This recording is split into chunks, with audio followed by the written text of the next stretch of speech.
से हमारे कौशलपुर की सीमा समाप्त होती है और श्रृंगपुर की सीमा जो है वो यहीं से शुरू हो जाती है। इसलिए अब यहाँ से आगे हम अयोध्या छोड़कर जा रहे हैं। तो आओ अपनी मातृभूमि को प्रणाम करें। जैसे अगर दादा जी कहते आओ।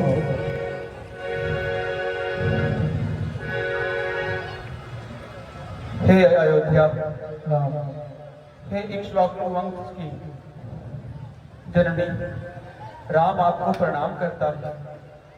मेरे हृदय में आपके प्रति श्रद्धा सदा बनी रहेगी। माता, मैं आपका कुछ अंश अपने साथ ले जाना चाहता हूं ताकि इन 14 वर्षों में मैं आपके रूप में अयोध्या का दर्शन कर सकूं।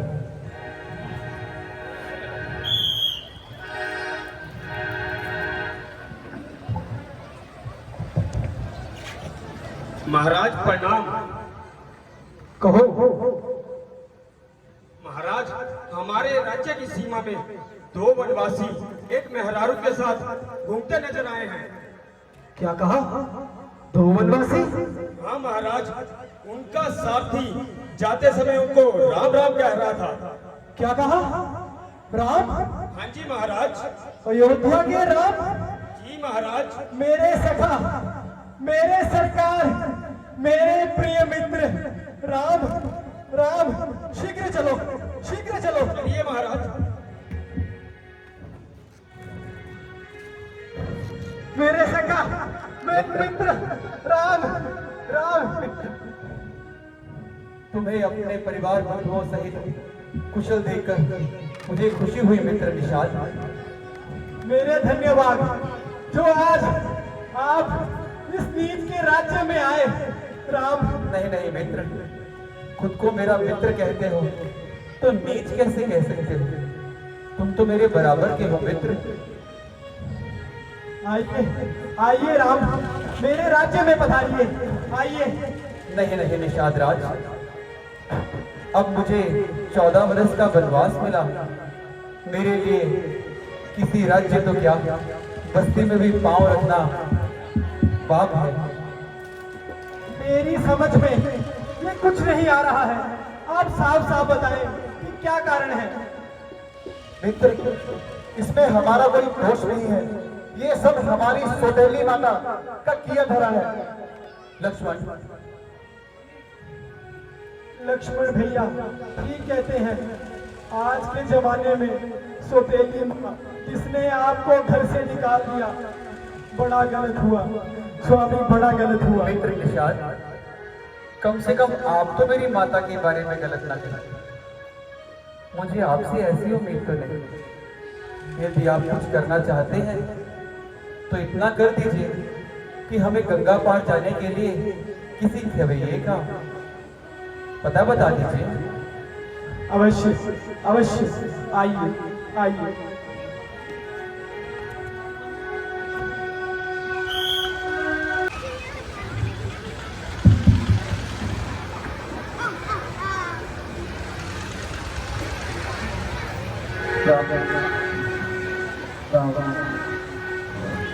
है कोई गंगा के पार जाने वाला?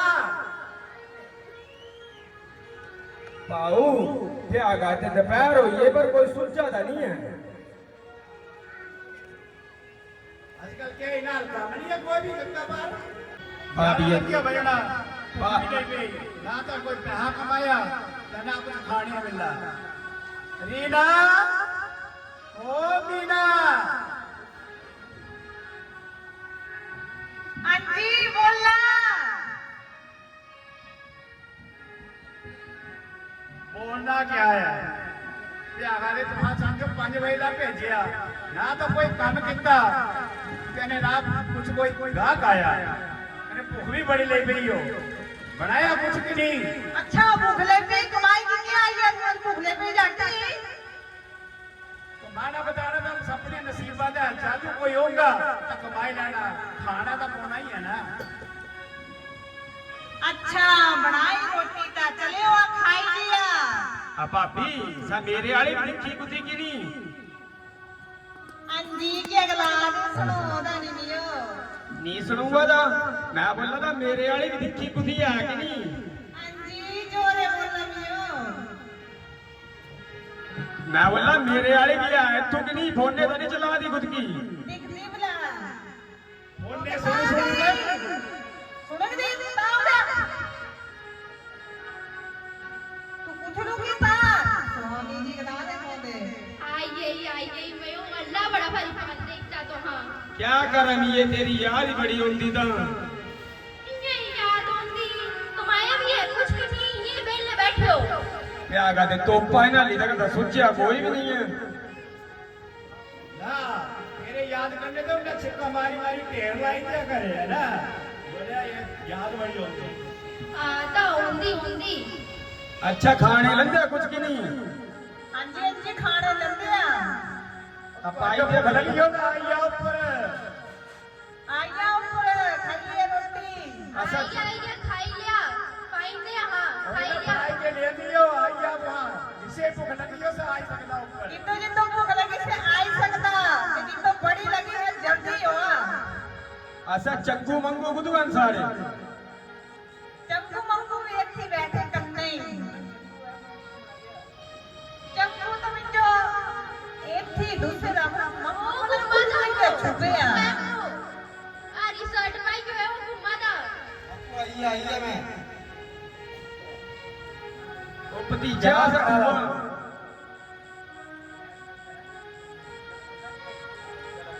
अंजी अंजी ले खाई ली अपनी रोटी मुझे बड़ी भूख लगी हो माँ ये फिर ये बोल ये फटाफट रोटी खवाई ले बाकी यहाँ कमाना भी है मम्मी मुझे रोटी दे दे ए ले मनवा खाई ले रोटी ना बड़ी बड़ी जल्दी ले खाई ले रोटी काली बड़ी भाई लगी है तीन जो खाई ले ओ भाभी एक का चंद्रमा ये निशान है दाई हो जाए यार रानी जी नहीं है रोटी बनानी है मम्मी ये तो दो अखा बनाई थी दाई दूसरा इतनी अच्छी के दूसरा दूध के दूसरा सब्जी भी है कोई नहीं है सूखी पानी है नहीं तो पानी में ना चल फोन का काम क्या करना सब्जी बड़ी महंगी है मियो आओ ताइसा पैदा कमाना मुश्किल है सारा इतना गाहक नहीं ऊपर दे रोक कुठियां मारो इन्हें सब्जी लंगी ही तो हाँ जो बोला दे खाई थे शुक्र है जड़ा मिलना सा खाई लिया करा ये भी नहीं मिलना जी ये भी हाल रहा कर लेना था ओ बापू मुझे नहीं पता मुझे भूख लगी हो सब्जी लो कुछ दिलोनी सब्जी नहीं खाई ले जेड़ा मिलना था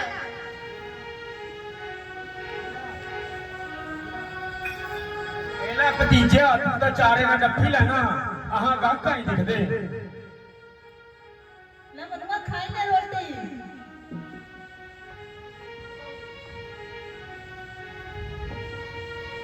आओ तगा तक दिखी लेंदे को रोटियां राड़ियां दा छड्डा गाहका ही डुबदे हिस्सा पैदा इना भूखे मारने बाजी सब्जियां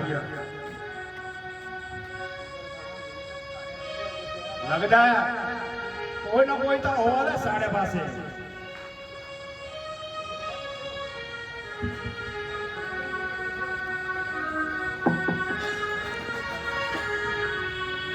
ले मनवा की चीजी भी लगी है हुन खाई ले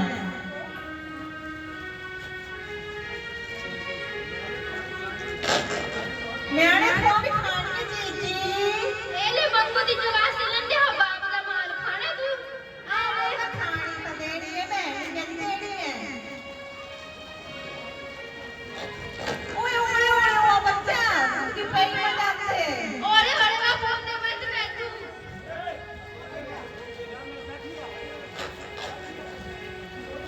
ओ बच्चा फोन दे मत और पैर मत मारते हो श्यामा और लगता मच्छर काटे ओरे वाह ये तो बाप बोल रहा बाप तो मानता है ही नहीं ओ बाप को बगाड़ा के अंदर कुछ ना कुछ निकली रह गया है और दी तो पापे मेरी रोड के है तू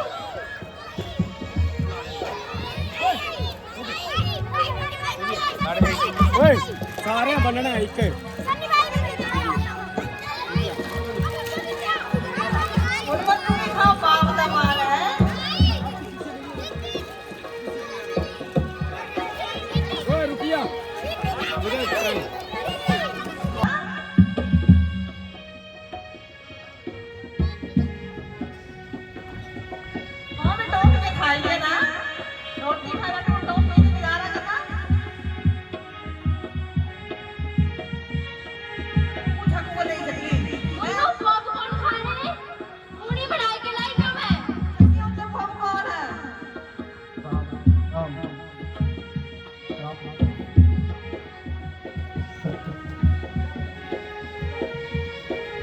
राम राम राम। केवटवा, ओ केवटवा, सुनो तुमको, शीघ्र आओ।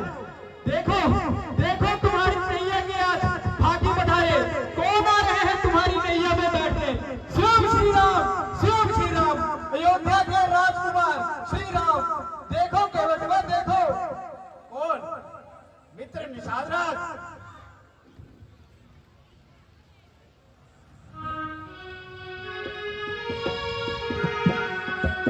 केवट भाई, हम गंगा मैया के उस पार जाना चाहते हैं। क्या तुम ये तकलीफ दोबारा करोगे? क्यों नहीं, मगर नाव पर जाने से पहले क्या मैं आपका परिचय जान सकता हूँ? बेशक। हम अयोध्या के महाराज दशरथ के राज दुलारे और पिताजी की आज्ञा से 14 वर्ष के लिए वनों को पधारे। मेरा नाम राम, मेरी धर्मपत्नी सीता और छोटे भाई लक्ष्मण के साथ आए। क्या कहा? राम और लक्ष्मण? तब तो कुछ सोचना पड़ेगा। हे केवट भाई, क्या सोच रहे हो? मैं सोच रहा हूँ कि आपको नैया पार कराने के बाद हमारी रोजी रोटी का क्या होगा? क्यों? ऐसा क्यों सोचते हो? ऐसा इसलिए सोच रहा हूँ कि आपके चरण लगे नहीं कि मेरी नौका गायब। कहाँ जाए? आसमान पर ना जाने कहाँ उड़ जाएगी। नहीं, ऐसा नहीं हो सकता। ये लकड़ी की नाव बगैर पैरों के उड़ कैसे जाएगी? हमें न बुलाओ माता जी। अगर एक पत्थर की शिला प्रभु राम जी के चरण लगने से इंसान बन सकती है, तो मेरी नौका की तो इसमें विसात ही क्या है?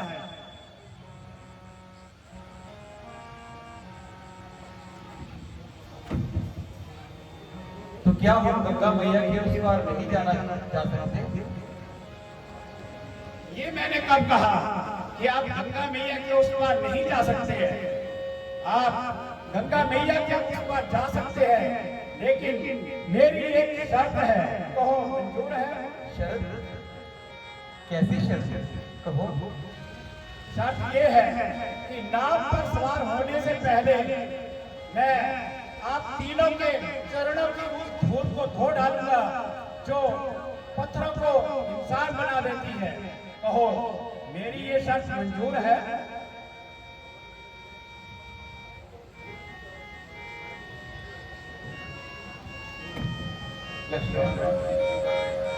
देखते हो, ये केवल वही है जब मैं क्षीर सागर में निवास किया करता था। उस समय ये केवल कछुए के रूप में मेरे पाँव छूना चाहता, परंतु जब ये मेरे पाँव के निकट आता तो लक्ष्मी जी से दूर भगा देती, और जब ये मेरे सिर के नजदीक आता तो तुम शेष नाग के रूप में इसे मेरे पास ना ले देते। आज वही केवल अपने इस मंशा को पूरी करना चाहता है।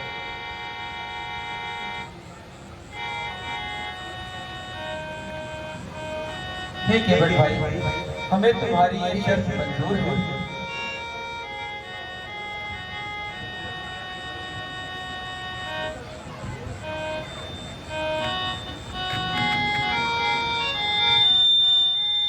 आइए प्रभु।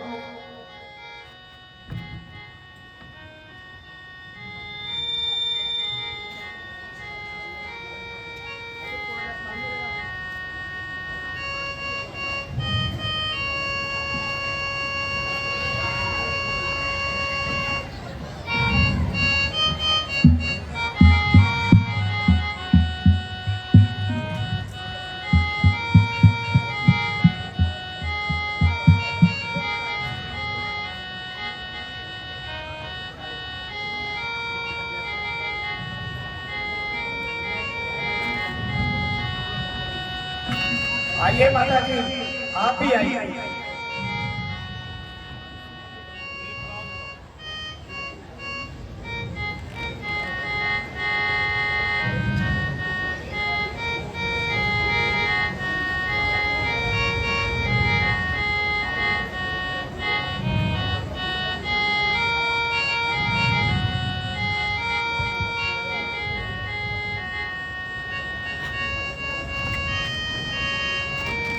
आइए भ्राता लक्ष्मण जी, आप आइए।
आइए प्रभु, अब आप नाग पर सवार हो जाइए।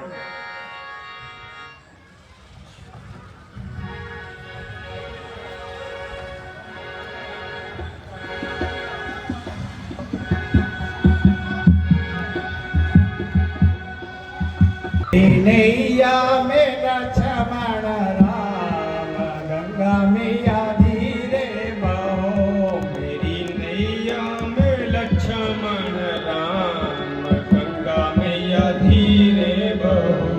मेरी नैया में लक्ष्मण राम, गंगा मैया धीरे बहो। मेरी नैया में लक्ष्मण राम, गंगा मैया धीरे बहो।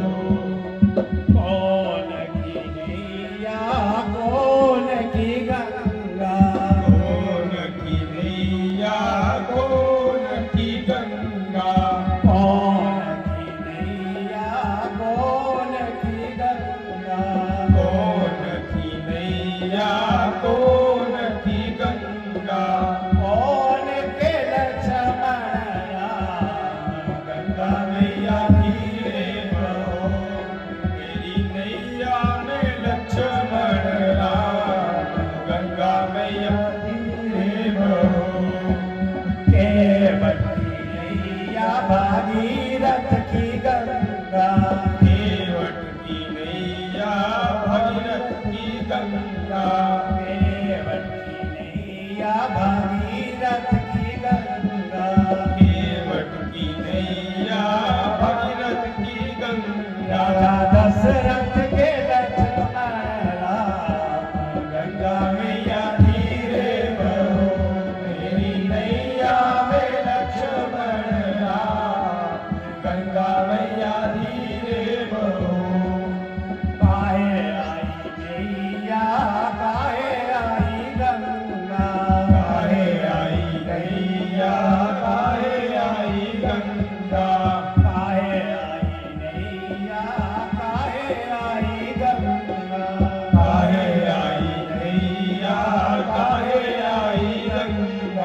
आइए प्रभु।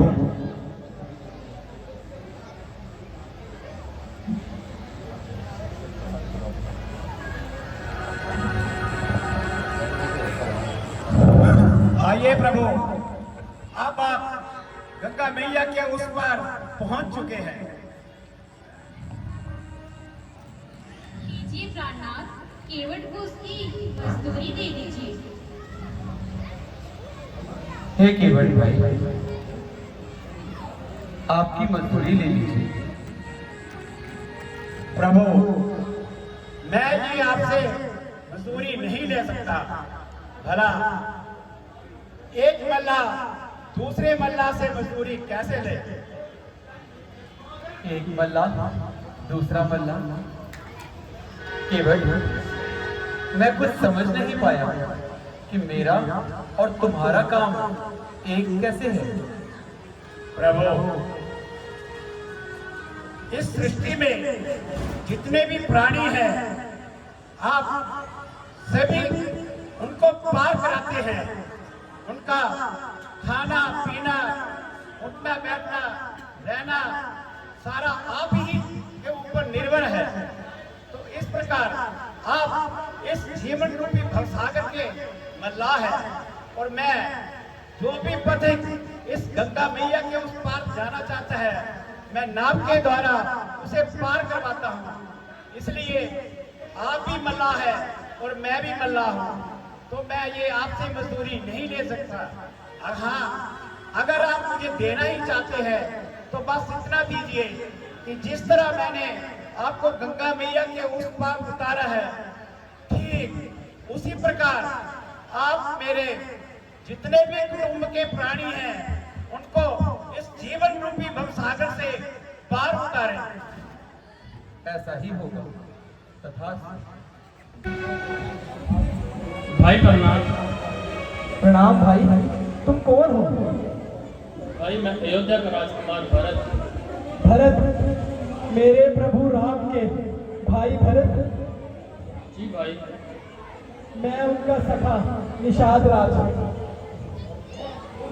भाई मैं अपने भाई को ढूंढता हूँ, यहाँ आया हूँ। क्या आपको पता है वो कहाँ पे है? जी, मुझे मालूम है वो कहाँ है। जल्दी जल्दी बताओ भाई। वो अपने भाई लक्ष्मण और सीता के साथ चित्रकूट की ओर गए हैं। चलो चलो मेरे साथ, मैं तुम दोनों को वहां ले चलता हूँ। चलिए भाई।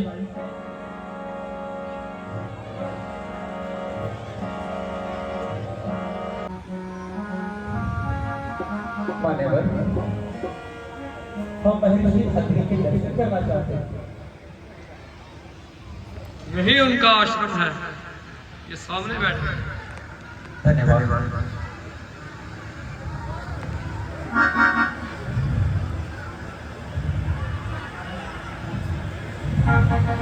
प्रणाम महर्षि। कौन? राम? चिरंजीव राम?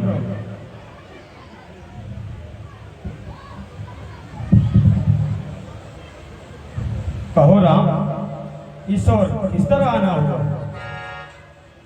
महर्षि, पिताजी की आज्ञा अनुसार मैं 14 वर्ष के लिए राम आपके चरणों की ओर आया हूँ और आगे वनवास के लिए जाना है।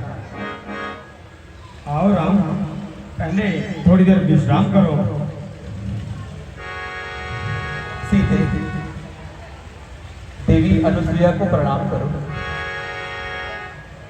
सौभाग्यवती पुत्री, ये वही तपस्विनी है जिनके कारण देवताओं को भी मनुष्य रूप लेकर धरती पर आना पड़ा था।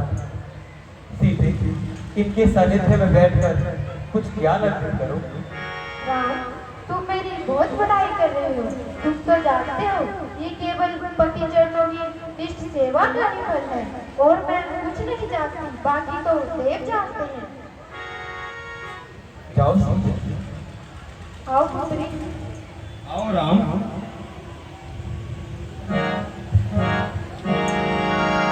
आओ बैठो पुत्री।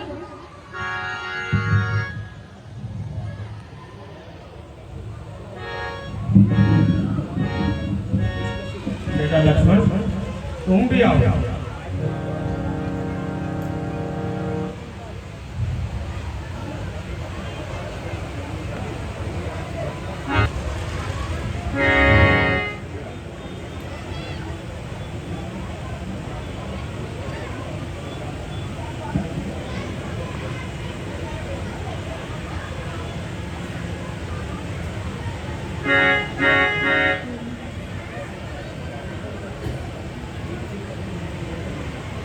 जैसे तुम्हारे पति ने अभी मेरी इतनी प्रशंसा की, उसके लिए मैंने और कुछ नहीं किया है, केवल अपने पति की निष्ठ सेवा की है।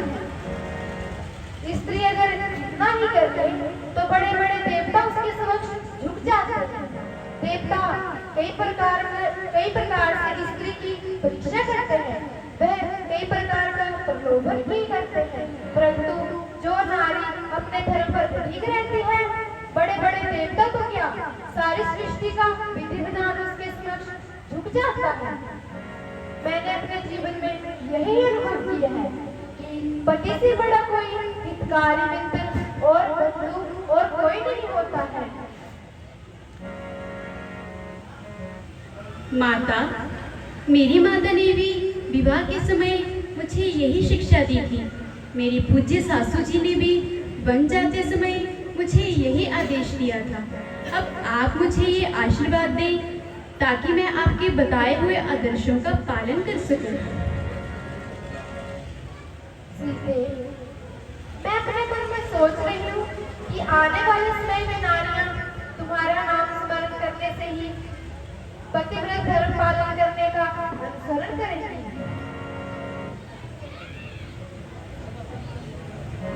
मैं तुम्हें कुछ उपहार देना चाहती हूँ जो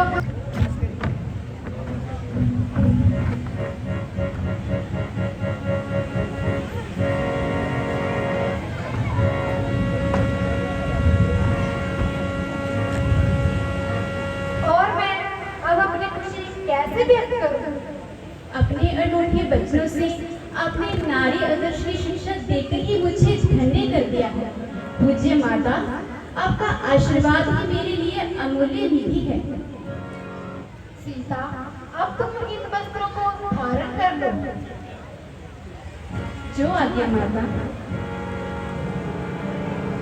सुहागन स्त्री को वस्त्र और आहार पहनने चाहिए ताकि वह अपने पति के सामने सुंदर दिख सके और उसके पति प्रसन्न हो। पति से बड़ा हितकारी और कोई नहीं होता है। तीनों लोगों में सुख पहुंचाने में वह समर्थ होता है। राम, अब आगे का क्या विचार है? गुरुदेव, अब आप ही हमारा मार्गदर्शन करें कि हम आगे का वनवास किस स्थान पर जाकर बिताएं। बेटा राम, तुम आगे चित्रकूट की ओर निकल जाओ। वो स्थान बिल्कुल सुरक्षित और उचित है। जैसी आज्ञा महर्षि। अब हमें आज्ञा दीजिए। सीता, तुम इन वस्त्रों को धारण कर लो, ये कभी मलिन नहीं होंगे, ये सब तुम्हारे लिए है।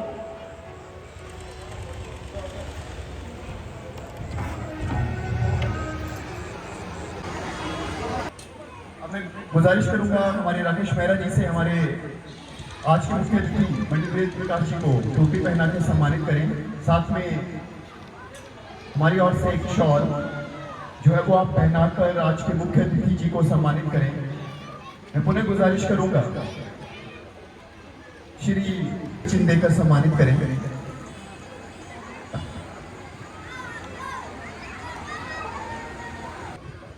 शाश्वत पिता का नाम है श्री विनोद कुमार, माता का बाग नटेड़। शाश्वत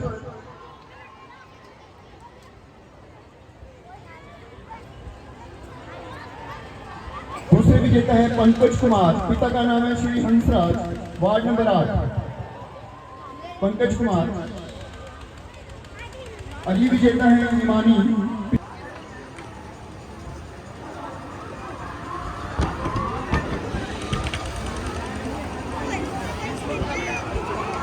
अगली विजेता है दीक्षा, पिता का नाम है श्री हिमाचल, वार्ड नंबर 8। ये दोनों पर्चे फोल्ड करके दीजिए किसी और सिर्फ सफेद रंग के कागज में ही पर्चे देनी है आपने, किसी और कलर में नहीं, सिर्फ सफेद रंग के कागज में ही जो कॉपी का पेज होता है सिर्फ उसी में दीजिए।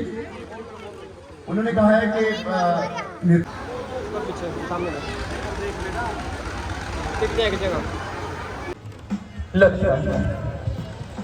जरा देखना तो, आज इस जंगल के जानवर क्यों इस कदार भय खा रहे हैं और क्यों इस प्रकार भागे हुए जा रहे हैं। जरा देखना तो इन पर क्या मुसीबत आई है जो इन्होंने ऐसी भगदड़ मचाई है।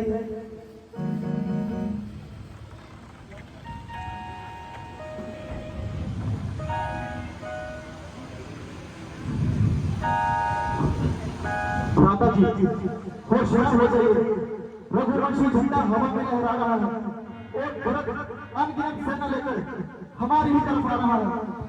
क्या कहा भरत? यदि भरत है तो तुम्हें किस बात का डर है? मुझे तो उसके तबीयत में अभी तक शक है। लक्ष्मण, ये केवल तुम्हारा ख्याल है। माता जी इधर बस सर पर चला रहा है और इधर आपका ये हाल है। लक्ष्मण, मुझे भरत से कदापि ऐसी उम्मीद नहीं। माता जी मुझे बस कतई विश्वास नहीं। लक्ष्मण, मेरे ख्याल से तुम्हें किसी बुरी इरादे से नहीं आया है। क्या इतनी बड़ी सेना छक्का ले आया है? ऐसे तो ये तो माता जी कृपया करके इस भोले को आप ही जाने दो। लक्ष्मण, मगर फिर से पहले तो बाबा ठीक नहीं। आपकी अगर कुछ भूल जाएगी और ना जाने किन कष्टों का सामना करवाएगी, घर से बेघर हुए जंगलों में हाथ छुड़वाई, पर उस जालिम को हमारी गुमनामी की जिद भी नाराज है। इसलिए अब हमारा वैसे ही सफाया करना चाहता है, लेकिन उस सायर के लिए मेरा एक ही बार काफी है और उसका घमंड करने के लिए मेरी ये तलवार काफी है। लक्ष्मण, जरा सब्र करो और अपने गुस्से पर काबू रखो। उसे निकट को आने दो। जरा दिल के हाल तो बता दो। शस्त्र कहीं भागे नहीं जा रहे। संभाल लेना और अच्छी तरह अपने दिल के अरमान निकाल लेना। जल्दी करना अच्छी बात है। भ्राता जी अब तक बहुत सब्र किया और बहुत अपने तबीयत पर जबर किया, लेकिन आप ही ईमानदारी से बताइए, अगर सब्र इसी का नाम है तो शक्ति पुत्र के लिए दूर करने के समान है। लो देखो, मैं बेचारा तो अकेला ही भागा हुआ आ रहा है। भरत, भरत, मेरे भाई भरत, तुम रोते क्यों हो मेरे भाई? मेरी पुष्पना, मेरी दाई भैया, तुम्हें क्या कष्ट हुआ? अरे तुमने तो बच्चों को भी पीछे छोड़ दिया मेरे भाई। बताओ तुम्हें क्या कष्ट है? भरत,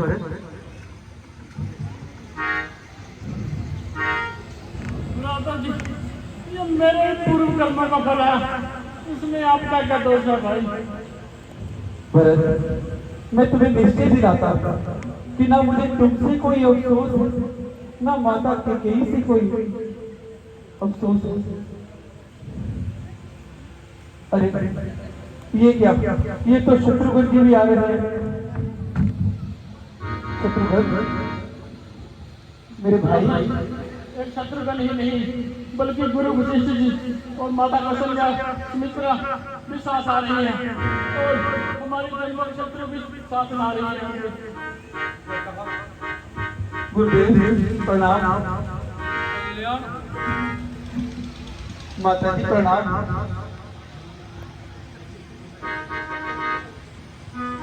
भरत, मुझे खेद है कि तुम्हें समस्त कुल को दोष देना मंजूर है। माता प्रणाम। माता जी, आपने देखा ही दूर दराज की सफर की तकलीफ फरमाई। माता, मेरी प्यारी माता, आप कुछ बोलती क्यों नहीं? कहिए, तबीयत तो ठीक है? कितनी गरीब है बेचारी, इसके मुख में जुबान तक नहीं है।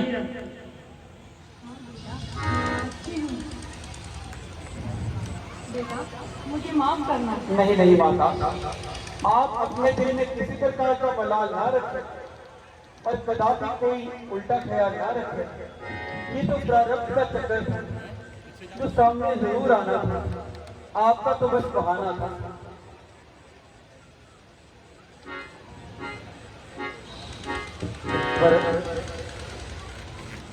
माता के कहीं के लिए ऐसे शब्दों का इस्तेमाल ना करो। माता जी प्रणाम। धन्य पुत्रों कि ये चांद का मुखड़ा दोबारा देखने को मिला, मगर शौक की बात है कि तुम्हारे पिताजी का सहारा ना रहा। क्या कहा? बेटा जी, अब तुम्हारे पिताजी इस दुनिया में नहीं रहे। नहीं नहीं माता, नहीं नहीं माता, नहीं, ऐसा नहीं हो सकता। माता आखिर एक कैसा शौक हुआ और कब उसका परलोक हुआ? वन पधारे और वन सुधारे। क्या भरत जी भी नहीं आने पाए थे? ना बेटा, उनको भी बाद में बुलाया था। ओ फलक का रफ्तार, तू घर से निकाल कर भी हमें सताता रहा। अफसोस अफसोस कि ये साया भी घर से जाता रहा।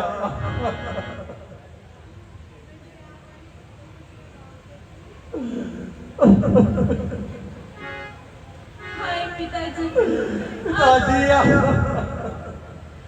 सदा के लिए हमसे मुंह मोड़ गए और आखिर हमें किसके सहारे छोड़ गए। बेटा सब्र करो, रोने से कुछ नहीं होता।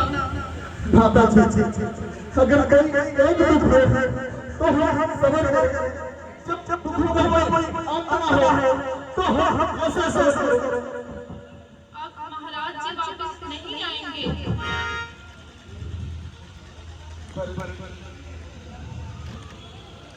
तुम अयोध्या वापस चले जाओ और राज के कार्यों पिताजी का जो वचन है उसे पूरा करो। भाई, अगर आपका ये शुभ कर्म है तो भरत का भी 14 वर्ष का बनवास है। नहीं भरत, वनवास तो केवल राम के लिए है, ना कि कुल तमाम के लिए है। मैं धर्म और शास्त्रों के हाथों मजबूर हूँ, इसलिए 14 वर्ष के लिए तुमसे दूर हूँ। बहुत अच्छा भाई, भरत को हर ढंग से मजबूर किया जा रहा है। बहुत अच्छा। बस भाई एक कृपा कर दीजिए कि अपनी सेल पाठ का मुझे दे दीजिए। मैं उन्हीं से अयोध्या का साथ जाऊंगा और उनकी दिन रात पूजा करूंगा। भाई बस एक बात का ध्यान रखना कि आपने 14 वर्ष से एक भी दिन अधिक लगाया तो आप भरत कतई जीवित नहीं पाएंगे। नहीं भरत,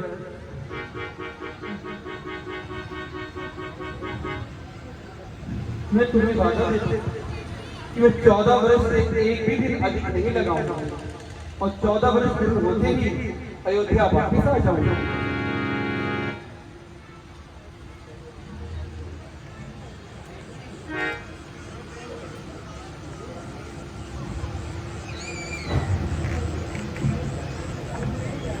क्योंकि अयोध्या वासी अब चित्रकूट तक पहुंच चुके हैं, अब हमारा यहाँ रहना उचित नहीं। हमें शीघ्र ही आगे की ओर प्रस्थान करना पड़ेगा, अन्यथा अयोध्या वासी बार बार चित्रकूट आते रहेंगे और पिताजी के वचनों का मैं पालन नहीं कर पाऊंगा। इसलिए अब हमें पंचवटी की ओर चलना चाहिए। जैसी आज्ञा भ्राता जी, आओ सीते।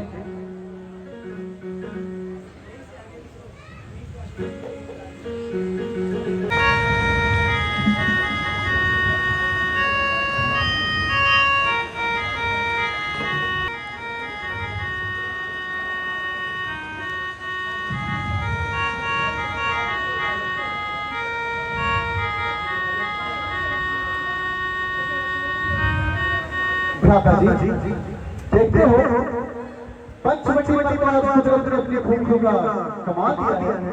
बेशक गोदावरी के सुंदर और पावन जल से और भी बेमिसाल कर दिया है। राजकुमार वो भी इस निर्जन में अरे मर गई। आखिर मामला क्या है? चलो इनके पास जाती हूँ और पूरी बात का पता लगाती हूँ।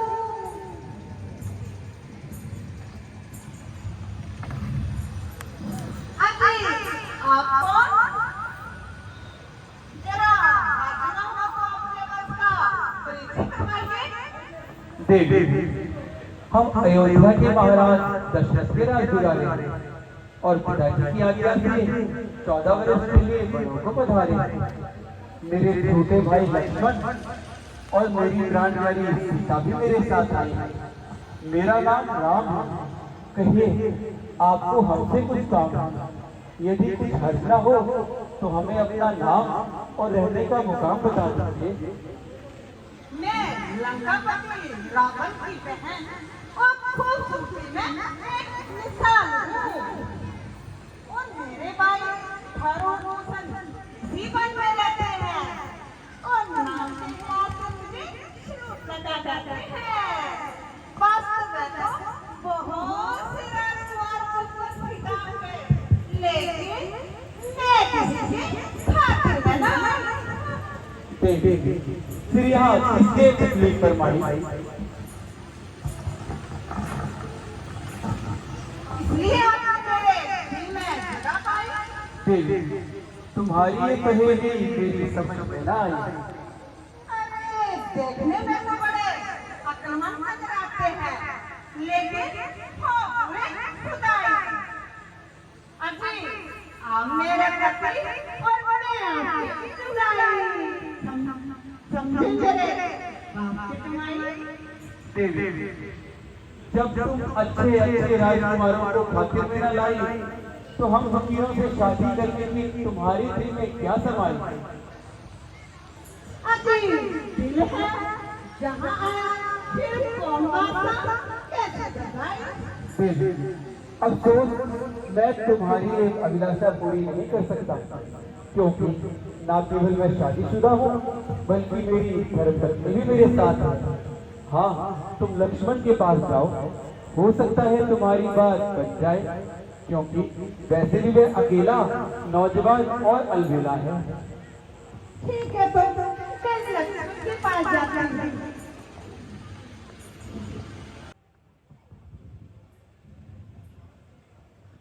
अजी उनसे तो मैं जिंदगी करती थी, लेकिन वास्तव में तो आपकी मोहब्बत का दम करती हूँ। एक काला मुकुटा आदमी जैसा भला मैं इससे शादी करने की क्या जरूरत है? जब जब जीती आपके चंदन पर पीऊंगी। मेरी खुशनसीबी का क्या ठिकाना जब तुम जैसे चंद्रमुखी मृगनयनी की तबीयत मुझ पर घायल हो गई और मेरे एक ही नेत्रवान से घायल हो गई। रंग है मानो चमक रहा और चेहरा ऐसा जैसे चांद हो चमक रहा। सुंदरता में इतनी सुंदर तुम लाजवाब हो, तमाम जमाने की नहीं पूरी खुदाई का इंतजाम हो। अजी इस बात में देखिए, मैं श्री रामचंद्र जी का सेवक हूँ, इसलिए मेरे साथ शादी का ख्याल तुम्हारे घर की मिट्टी खराब है। आपकी तरफ से मुझे साफ जवाब है। हाँ देवी, आपकी ओर में जोड़ी बचती है, एक माँ है तो दूसरा महताब है। अरे वो कहते हैं कि तुम शिक्षा करने के लिए महापाप है। अरे मजाक की तो उनकी आदत है, वरना दिल तो अभी बेकार है। ठीक है, तो मैं गाँव के पास जाती हूँ।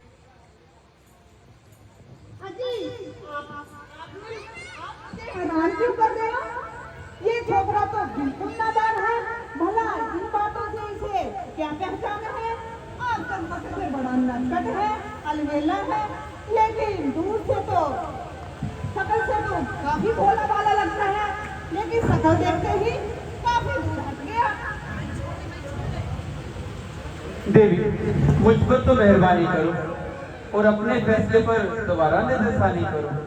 हो सकता है तुमने उसके विषय में कोई गलती खाई हो, या उसने भी तुम्हें आजमाने की कोई रवि है।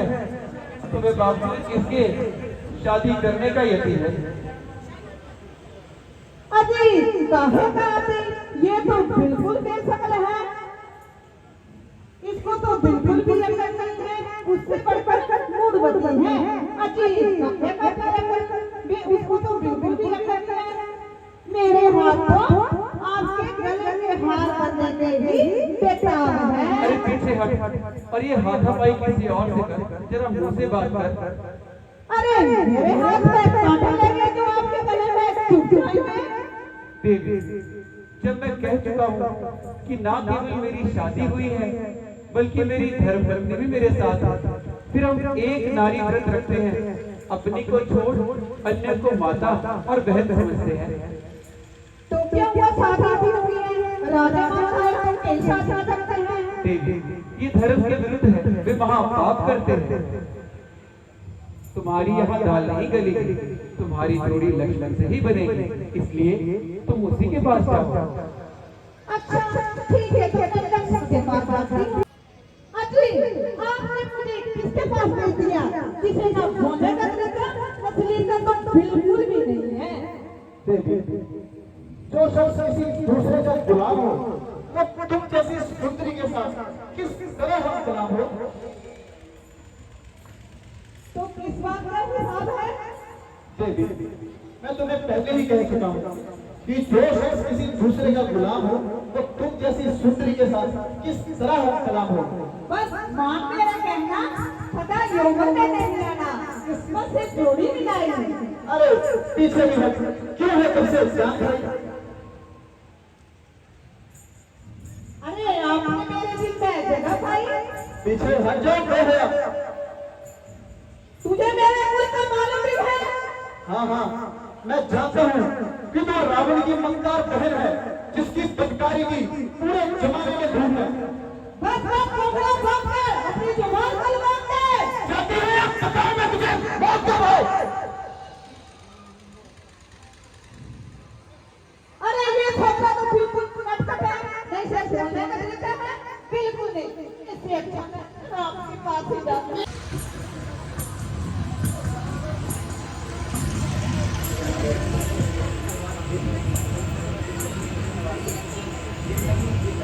बस करो राम जी, क्षमा करो, बहुत दिल्लगी हो चुकी।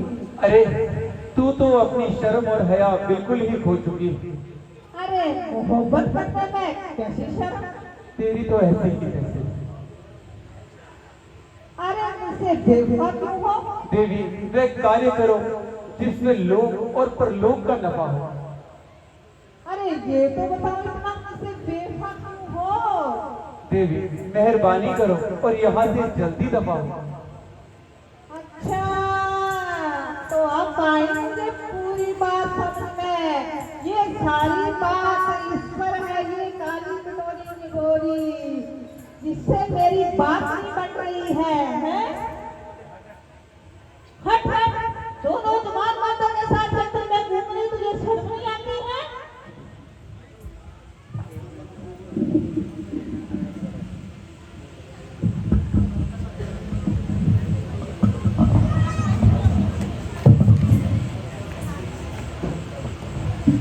क्या बिगाड़ा है जो खामखा मेरे गले पड़ रही है? देवी रुको, मैं लक्ष्मण को समझाता हूँ।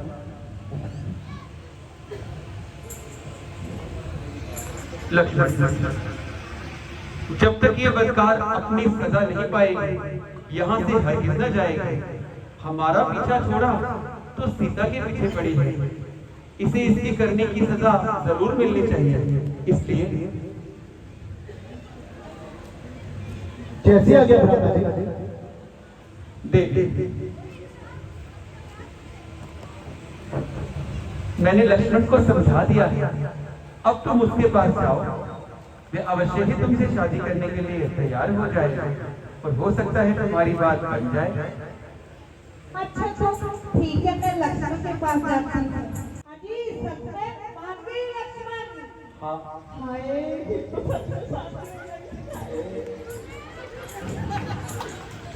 आज तो मैं ससुर करके जाऊंगी, वो माने चल मत माने।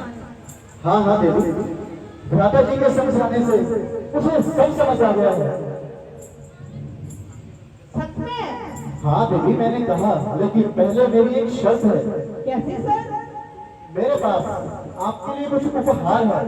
कैसा उपहार? पहले आप अपनी आंखों को बंद कीजिए। मैं दूसरी बात पहले बताओ। देवी, आप अपनी आंखें बंद कीजिए। मैं नहीं करूँगा। जो मेरे पास आपके लिए उपहार है वो मैं कैसे दे पाऊंगा? पहले आप बताओगे तब तभी मैं आपसे बात करूंगी। देवी, अपनी आंखें बंद कीजिए। सच बोल रहे हो? भाई ने मुझे समझाया है। ठीक है, तो मैं बंद करती हूँ। हाय मेरी माँ कर गई, हाय मेरी माँ कर गई, भैया था, भैया दूसरा था, जतिया, भैया था, माँ कर गई, जतिया, भैया जतिया, खाना तो बंद कर दिया। हाय मेरी माँ कर गई।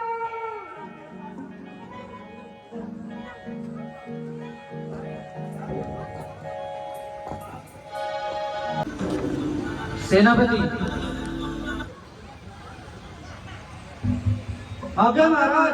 कुछ नाच गाने का प्रबंध किया जाए। जैसी आज्ञा महाराज।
खूब, बहुत खूब।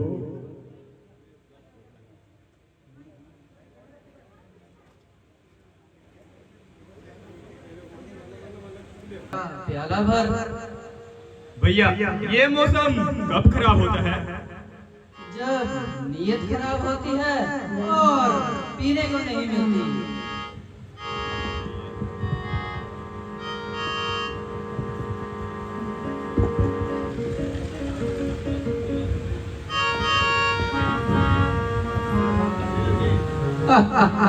भैया था, भैया दूसरा भैया था, भैया था, भैया दूसरा, भैया था, भैया दूसरा, मेरी माँ मर गई है, मेरी माँ मर गई। नाक कटी नकटी हो, चेहरा लहू लहान हुआ। बता बहन रूपने का तेरा किससे कमासान हुआ? भैया दो भाई थे, राम और लखन, और पंचवटी में आए थे और साथ में सीते में लाए थे, और जब मैंने उनसे बात करनी चाहिए तो मैंने मेरा नाम जान लिया। बहन रूपने का तुम महलों में जाके अपना उपचार कराओ।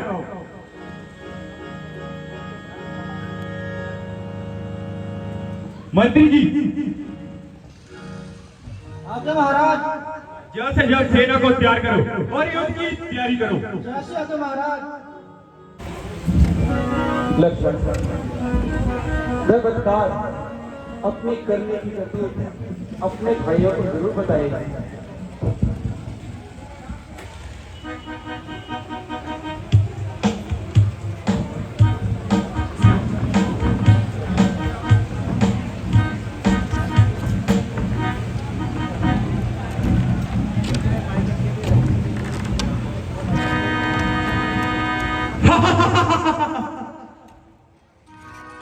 लक्ष्मण, लगता है उसके भाई खर और दूषण युद्ध में आ चुके हैं। तुम सीता के साथ कुटिया में रहना और होशियार रहना। मैं शीघ्र ही लौट आऊंगा। कैसी है क्या भ्राता जी?